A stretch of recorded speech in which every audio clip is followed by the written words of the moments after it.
одноголосно. Отже, ми надаємо вам слово. Ірина Валентинівна, чи можна включити мікрофон, щоб ми гарно чули? Ви почуєте, то що я скажу. Почуємо, так? А ви можете тоді маску, щоб казати, До вас заразить. Та я думаю, якщо він на роботі, то, мабуть, здоровий. Ви чули питання, яке поставив пан Олександр. Будь ласка, будемо вдячні за відповідь. Я доведу інформацію стосовно приміщень, які можуть бути використані для укриття населення. Я впевнений, те, що тут зібралися люди, які найбільш стійкі до панічних настроїв, і не будуть мої слова якось утрірувати не так, як вони будуть сказані. Звучить інформація про бомбосховище. Немає у нас бомбосховища. Ні як за формулюванням, ні як за технічними характеристиками. Ви ж розумієте, що таке бомбосховище, яке будується спеціально для захисту від бомбових ударів. Я буду з вами говорити відверто, нічого не приховуючи, не виголюючи. У нас є фонд захисних споруд. До цього фонду входять приміщення, які можуть бути використані для укриття населення. Це приміщення, це підвальні приміщення багатоквартирних житлових будинків. Все. В яких є перекриття 20-сантиметрове і наша молитва, вибачте, що я так кажу, так залишається тільки думати, якщо не дай Бог це буде, щоб снаряд чи бомба прямим ударом не вдарила у той житловий будинок, щоб воно не завалилося. Опять же таки, я вам кажу, зрозумійте, це правильно і не потрібно десь це розмазувати і казати, що все, ми не захищені, у нас нічого немає, ми ніде не можемо сховатися, все, капець, треба піднімати руки або кудись тікати. Не треба нікуди тікати. Треба завжди надіятися на краще. Но я вам кажу, у нас на сьогоднішній день таких споруд в кожному житловому будинку, значить, ті, які віднесені, які раніше були сховищами і протирадіаційними укриттями, таких 56. Ну, це разом із тими, які на підприємствах і на залізниці. Потім звичайні підвали, підвальні приміщення, це 83. Стосовно порядку укриття. На сайті міськвиконкому, хто помнить, це ще було раніше, в 2016 році, ця схема укриття була надрукована в засобах масової інформації, тобто у міській газеті «Знам'янські вісті». Була надрукована. Зараз вона, ця схема, на сайті міськвиконкому у розділі «Техногенно-екологічна безпека». Кожна людина, кому цікаво, не ходити, не бігати, що немає де. А я вас прошу, ви з людьми зустрічаєтеся, люди звертаються до вас із такими питаннями. Куди йти? Вони обично кажуть, куди тікати. Нікуди не треба тікати. Ви пояснюєте, нікуди не треба тікати. Є приміщення, де можна укритися. Пояснюйте, що ця схема на сайті міськвиконкому. Там є особливості. Є у нас і будинки, в яких немає підвальних приміщень. Воно сплановано так, що якщо в цьому будинку немає підвального приміщення, то вони укриваються у сусідньому будинку, де є цей підвал. Там все розписано. Є підвал і колонка, хто в цей підвал ховається. Тобто оце усе є, щоб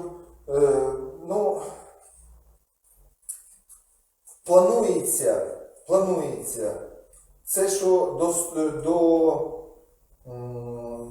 то, що стане, ще скажу. Дивіться, люди звертаються. Можливо, органи самоорганізації, ОСББ, мешканці житлового будинку, мають бажання отримати інформацію, щоб їм розказали, як це все робити, коли буде необхідно, і у випадку необхідності. Я готовий завжди. Вони, якщо є таке бажання, нехай збираються, я в будь-яке время прийду, і ми побалакаємо з ними на цю тему. Що треба, як треба і тому подібне.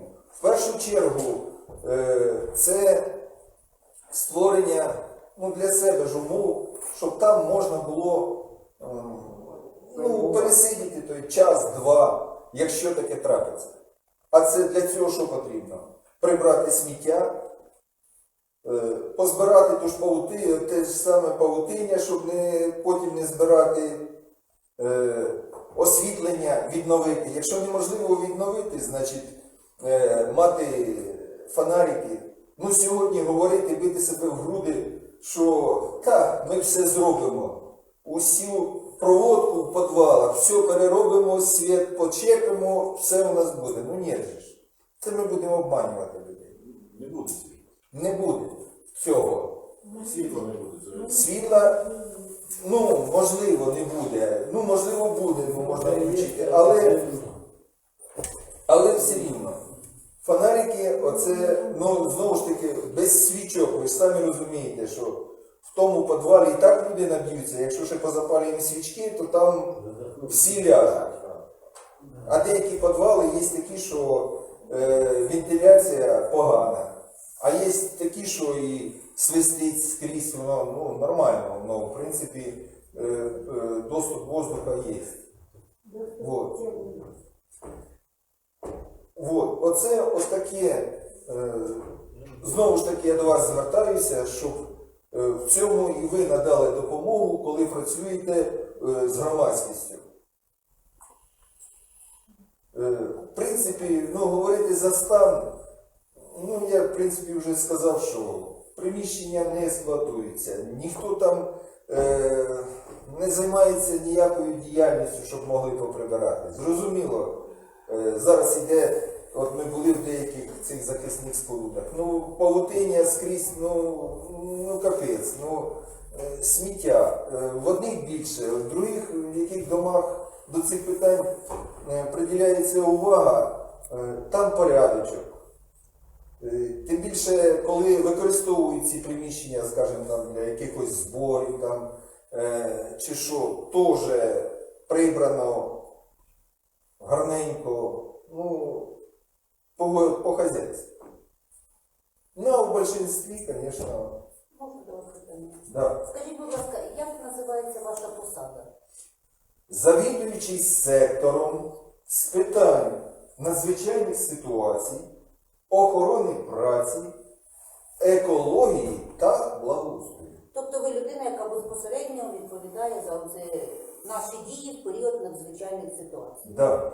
Наступне питання. Скільки років ви на цій посаді? Там вже 15. 15 років. Да. Чому я запитую?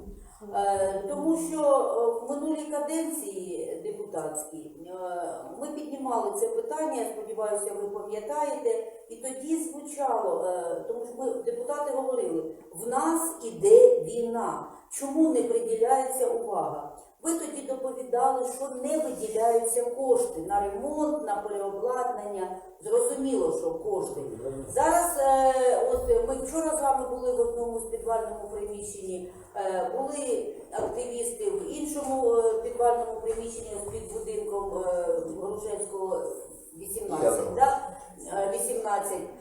3 роки чи 4 роки тому група депутатів перевіряла ось те приміщення, нам так само довго не хотіли його відчиняти, і виявилося, що там захламлений вхід, немає світла, Тобто воно практично не готове для використання. Якщо не буде світла, правильно говорить Михайло Кузович, то можливо треба якісь там ліхтарики приберегти. 8-й рік іде війна. І я так розумію, що за своєю посадою ви маєте контролювати, направляти, давати якісь поради головам ОСББ, щоб вони своїми силами ось це павутиння познімали. Ми були з вами в підвалі під стоматполіклінікою. Я навіть не знала, що там є підвал. А чи багато мешканців знають, що там є підвал? І знову ж таки вхід тільки через стоматполіклініку, яка закривається о 15-й годині. А якщо виникне якась необхідність, в разі чого туди спуститися, я так розумію, що це для мешканців отих багатоповерхівок. Ні, я вас переб'ю, щоб Це ви не є розуміли. Всі об'єктові захисні споруди, вони призначені для укриття працівників, а в даному випадку лікарня, то значить і для укриття хворих. Тобто населення не має Ні. права туди зайти? Ні, населення укривається в підвалах. А це підвал. Суть в чому? Чи ви, якісь ви кажете, хто хоче, хай приходить. А чи ви, можливо, Куди навіть, приходите? до вас. Слова свої слухайте, от з цього Нехай і приходить до вас получаються і оці запрошує вас. кривотолки. Але ж не всі люди навіть знають. Я от навіть не знала, що на сайті є розміщення схем тих бомбосховищ. І ясно, що не всі люди, укриттів, будемо так казати, укриттів. Абсолютно не всі люди це знають. То, мабуть, треба якусь роз'яснювальну роботу. Те, що писалося в газеті в 16-му році, це чудово. Скажіть, у кого зберігся екземпляр тієї газети? Мабуть, треба поновлювати періодично. І, мабуть, треба принаймні якісь листівки, бо воно таке відчуття, от дивися інтернет, там встановлюють вказівники, там проводять навчання. Бо це не лише ми говоримо про війну. В нас кожного дня трапляються ДТП. І наші люди, на превеликий жаль, не вміють навіть першу допомогу надати, тому що хоч намагаються зробити краще цим травмованим, а вони навпаки тільки роблять більше. Елементарних, першочергових знань у загальної кількості населення немає. То чи є взагалі у вас план такого навчання? У нас на сьогоднішній день люди, які бажають дізнатися якоїсь інформації, вони її дізнаються. Ганна Миколаївна, А ви тоді для чого? прошу дозволу, ви у мене з язика зняли у мене. Моя особиста думка і таке враження у більшості населення. Для чого нам, керуючи сектору, який просто нічого не знає, нічого не може, ви самі помощь утопаючих, самих утопаючих, виходить перше. Одну секундочку. Що я маю на увазі? Ви говорите там сайт, ладно я сайт, он сайт, ви знаєте, що 90% українців, пенсіонерів, вони навіть зараз не можуть пенсію в банкоматі зняти. А ви про якісь сайти говорите. Ви як керівник, ви виходите свадібний генерал, реально свадібний генерал, просто без війська. У вас є керівники ОСББ, якусь зустріч, правильно говорите, зустрітесь, переговоріть. Інформаційну робіть, не знаю, інформацію, не знаю, для чого взагалі нам генерал без війська? Просто, щоб отримати зарплату, ви 15 років говорите. Що ви за 15 років зробили? Ми воюємо з москалями вже 8 років. Ви підготувалися до війни? Шановні, як вас звати? Олександр Вікторович. Навіть системи оповіщення нема. А я про що мову веду? У нас нема системи оповіщення. Будь ласка, До цього часу люди не знають, як реагувати, коли гудуть паровози. Чи це ховають когось, чи летить ракета. У нас люди не знають. Як трублять паровози, це що? Когось ховають машиністів? Ти біжив в підвал, не знаю, по ключі, там чи є реагувати. Ти за мною біжи, а куди бігти? Дійсно слушне зауваження системи оповіщення. Отак і виходить паніка. Нема паніки. Все пропало. Нема паніки. Я вам скажу, що паніки немає. У мене паніки нема. У мене вся родина розписано, знає, хто в яку машину сідає. Одна стела героїв сказав, кожного своя зброя, патрони, нема паніки, медикаменти, не буде. спальники. І Молодці. всі знають, де збираються, якщо нема системи оповіщення, знають, що ми збираємося там, контрольна точка буде там, і в час наступний там. І там збираються. Ви всі. У мене паніки нема, але Вас це Балан я навчив? такий. Вас Балан навчив? Ну, Ну, шановні, я Але мене життя навчило. Бачите? Але тут більшість людей, ви розумієте, Знам'янка це буде місце першого ракетного удару, тому що Знам'янка вузлова станція. Зараз ракета прилетить за 400 кілометрів. Я не знаю, А вона що може, я не знаю. і не впаде вона на горки, а впаде десь, там, десь на кулик впаде. І будуть постраждають Це у вас люди. ця інформація звідки? Як яка? Стосовно ракетно-бомбового удару. Просто я знаю, які точки накривають першими. Накривають Ну, точки, ви станції. які... Да. Точка, це залізничний вузол, який з'єднує всі кінці з України. І буде перший удар, буде саме тут. Я завжди говорив, буду говорити. Я не- Хочеш, я не буду, впевнений, боюся, що що Можемо ти читати тут там Так, ДТР. Я вам Михайло кажу. Васильович, Я давайте зрозумів вас. Я вас зрозумів. Ні, це серйозно, це дуже Наталя серйозно. Вікторівна, Жертви будуть десятки, сотні тисяч. Михайло Дмитрович, ми почули вас. Хотіла задати питання. У мене така пропозиція. Ви пам'ятаєте, при всій владі збирали голів, секретарів, усіх будинкових комітетів, проводили нараду і вони сповіщали своїм людям, де, що, Я як про що? робити. Це саме говорю. Коли останній раз ви проводили таку нараду? Не було. Ну, а для чого? Для чого? Так, слухайте, я почув вас. Я почув. Буквально сьогодні ми з міським головою цю тему обговорювали. Про необхідність чи збору. Наталія Миколаївна, ви мене запросили для чого? Для звіту чи для інформації? Для інформації. Для інформації. Хочете почути звіт? Готуйте, я прийду до вас із звітом. Ви звітуйте перед своїм керівництвом, а Ну, нам так треба отож. просто інформація. А оце стверджувати, що нафіга такий цілий завсектором 15 років тут сидить, це не ваші повноваження. І не вам оце мені говорити. Шановні, Я вам ви ще раз отримуєте кажу. зарплату із коштів Да. громади. Ви тільки що І самі ви сказали. платники податків. Ви мене взяли на І роботу? громада, так. Ви взяли мене на Громада роботу? всіх вас у цьому Так, прийомі. все, давайте заспокоїмося. І я заспокаюсь. Все. Знаєте, ми вправі Все. вас наголошує запитати. на тому, щоб ми зберігали спокій. А ви Однозначно. віддаєтесь паніці, і це зараз на громаді. Ну яка паніка? Ну яка паніка? Ми Ті навпаки, паніки, яку зараз нарощують. ми навпаки ставимо питання, щоб ви, посадовці, виконали свої Добре, обов'язки. Наталя, Це добре, наші добре, посадовці виконаємо. свої обов'язки виходять і вам зараз доповідають про це. Ви не Значить, даєте значить, стосовно цього питання, так от, сьогодні буквально обговорювали для того, щоб вирішувалось, чи збирати голів будинкових комітетів, чи враховуючи ситуацію із ковідом, обмежитися листами із детальною інформацією, в тому числі і схемою укриття, в паперовому вигляді і розсилку оцим головам ОСББ. Так що- Секретарям і квартальним усім треба Дуже порозуміти. годиться А то варіант. тільки головам ОСББ. Всім треба розсилати. І частний сектор, включати, всіх треба включати. А головам ОСББ і все. А остальні що будуть? А будинки, які належать до комбіната, там є свої посадові особи, які будуть цю роботу робити. От вони зроблять. Вони ніколи нічого не робили. Доручити. Нема питань. Якщо Я так розумію, що ви в цілому за місто відповідаєте, не тільки за ОСББ. Якщо я живу в приватному секторі, то що? Я сама собі належу?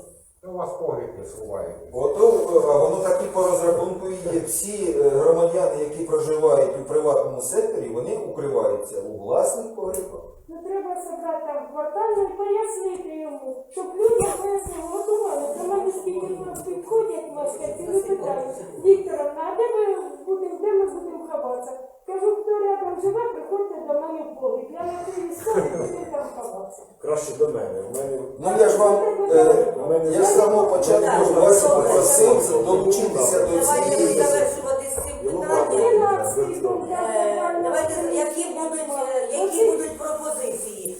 Я чула, була пропозиція провести збори із головами ОСББ. і квартальними. Ну, Якщо це реально, буде, вони да? всі будуть. Реально. Ну, всі, Я би додала більш узагальнено. Давайте звернемося до міської ради, до виконкому із пропозицією, щоб більш широко були поінформована наша громадськість через засоби масової інформації. Ну, в нас газета є, через інтернет-видання, через Ну, тобто соціальні. сайт. Сайт, Є, сайт, да, що ви є сайт, є соцмережі, певна частина молодь там сидить. Ну і можливо варто подумати про виготовлення якихось листівок, ну принаймні із певними інструкціями. І за допомогою почтальйонів рознести ці листочки, принаймні, що людина має робити, які телефони вказати. Ну, такий найперший, як то кажуть, алгоритм дій.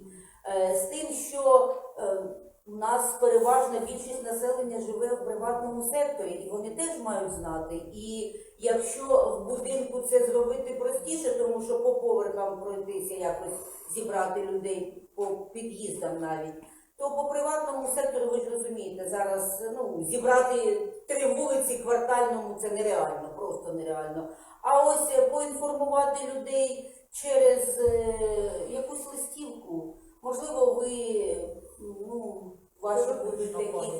Це буде паніка. Ну чому паніка? Просто Щоб паніки не було, треба через квартальні комітети, Так, через щоб голова ОСББ займався. голови ОСББ.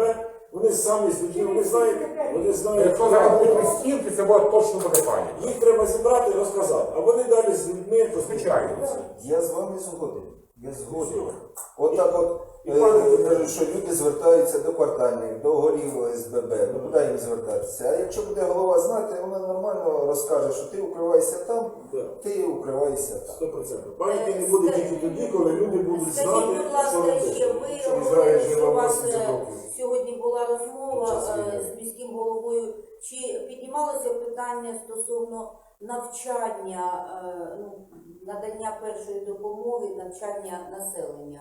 Чи розглядаєте ви це в своїх заходах? Чи ні? Дивіться, що таке от ситуація. Я приходжу до секретаря будинкового комітету, давайте збирайте людей, я вам розкажу, що треба робити. І друга ситуація. Ми балакаємо із секретарями-головами і кажемо, що я вам надав цю інформацію, ви можете її довести до своїх мешканців. А якщо вони захочуть, якщо ви хочете більш детально, щоб розказав я особисто, збирайтеся і запрошуйте мене. Ні, ви мене не почули. Не в тому плані, що там сховища якісь, сховища якісь. А навчання що? А навчання, ну принаймні, ось людина поранена, щось там впало дерево на неї.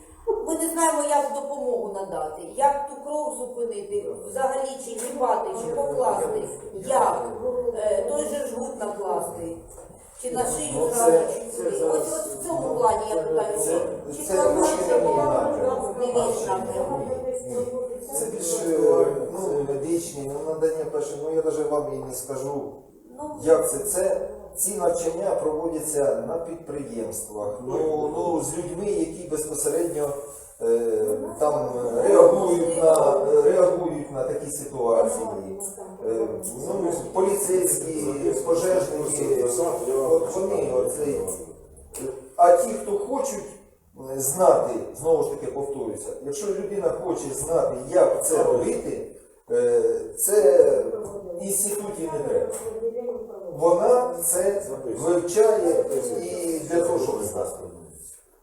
Ну, тобто ви вважаєте, що навчати, інформувати... Ні, я вам кажу, що це не мій напрямок. Ми вас почули. Дякуємо. Так, ми вам дуже щиро вдячні. Вибачайте, що така була гаряча розмова, але Нічого. ви ж самі розумієте... Головне до істини. Да, у нас і ситуація така, що хотілося б розуміти, що в разі, якщо щось там на нас почне капати, падати, щоб ми розуміли, які мають бути наші дії. Дуже вам дякуємо. І давайте ми проголосуємо, як формулюємо рішення. Це воно різне, воно не голосується. Що це не різне, це перше питання, це не різне, це перше питання порядку денного. Як ми проголосуємо? Звернутися до міської ради з проханням поінформувати, ну те, що ми говорили, так? Забезпечити інформацію населення. Так. Зібрати збори, Забезпечити інформацію Провести населення збори про і поінформувати дії у надзвичайній населення ситуації. да, про їхні дії в період надзвичайних ситуацій. Хто за цю пропозицію, прошу голосувати. Хто за? Хто проти? Утримався одноголосно.